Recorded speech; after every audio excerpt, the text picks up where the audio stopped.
दोस्तों, कहानी में एक ऐसा धमाकेदार मोड़ आया है जिसने पूरे परिवार की किस्मत बदल दी है।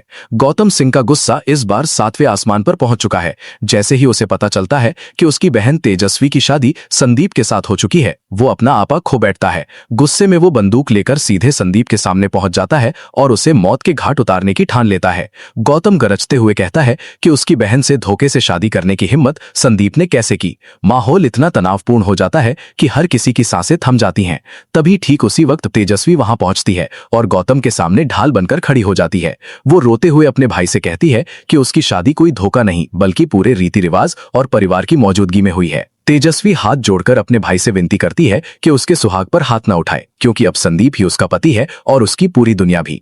अपनी बहन की आंखों में आंसू देखकर गौतम कुछ पल के लिए रुक तो जाता है, लेकिन उसके दिल का गुस्सा अभी भी शांत नहीं होता।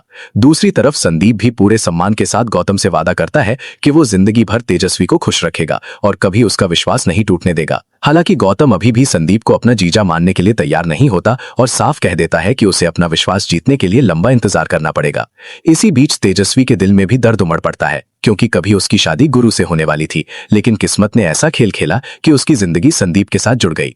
वो अपने टूटे हुए सपनों को दिल में दबाकर नई जिंदगी शुरू करने का फैसला करती है। उधर गुरु भी अपनी जिंदगी की सबसे बड़ी लड़ाई लड़ रहा है। उसकी पत्नी रूहानी शारदा संस्था में हमेशा के लिए अपना जीवन समर्पित करने का फैसला कर चुकी होती है, लेकिन गुरु समय रहते वहां पहुंच जाता है। वो रूहानी को समझाता है कि भाग जाने से समस्याएं खत्म नहीं होती, बल्कि उनका सामना करना ही असली हिम्मत है। आखिरकार रूहानी गुरु की बात मान लेती है और उसके साथ वापस घर लौट आती है। घर में दोनों का दोबारा मिलना देखकर परिवार के कई सदस्य भावुक हो जाते हैं, जबकि तेजस्वी भी मुस्कुराते हुए गुरु की खुशियों की दुआ करती है और स्वीकार कर लेती है कि अब उनकी राहें हमेशा के लिए अलग हो चुकी हैं। लेकिन जहां एक तरफ कुछ रिश्ते जुड़ रहे हैं, वहीं दूसरी तरफ एक नई साजिश जन्म ले चुकी है। दादी ललिता और नागेश्वर चौधरी को गुरु और रूहानी का साथ बिल्कुल भी पसंद नहीं आता। तीनों मिलकर ऐसा खतरनाक खेल खेलने का फैसला करते हैं जिससे रूहानी हमेशा के लिए इस घर से बाहर हो जाए। पूजा के दौरान दादी चुपके से नकली सबूत रख देती है ताकि पूरे परिवार के सामने रूहानी को दोषी साबित किया जा सके। जैसे ही वो सबूत सबके सामने आते हैं, घर के कई सदस्य रूहानी पर शक करने लगते हैं और माहौल एक बार फिर तनाव से भर जाता है। रूहानी खुद को बेगुनाह साबित करने की कोशिश करती है, लेकिन कोई उसकी बात सुनने को तैयार नहीं होता। तभी गुरु अपनी पत्नी का हाथ पकड़कर पूरे परिवार के सामने ऐलान करता है कि उसे रूहानी पर पूरा भरोसा है और वो किसी भी कीमत पर सच्चाई सामने लाकर रहेगा।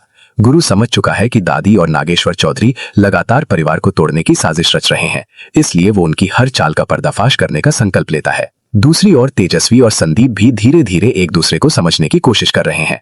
दोनों के बीच सम्मान और भरोसे का रिश्ता बनने लगा है, लेकिन गौतम सिंह का गुस्सा अब भी उनके रिश्ते के बीच सबसे बड़ी दीवार बना हुआ है। अब देखने वाली बात यह होगी कि क्या गुरु दादी और नागेश्वर चौधरी की इस खतरनाक साजिश को समय रहते नाकाम कर पाएगा? क्या रूहानी अपने ऊपर लगे झूठे आरोपों से खुद को बेगुनाह साबित कर सकेगी?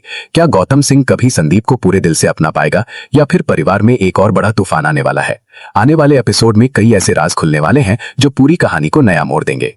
इसलिए अगर आप भी इस जबरदस्त ड्रामे का एक भी अपडेट मिस नहीं करना चाहते तो हमारे साथ जुड़े रहिए, क्योंकि आगे कहानी में होने वाला है भरपूर इमोशन, जबरदस्त ट्विस्ट और ऐसे खुलासे जिनकी किसी ने कल्पना भी नहीं की होगी।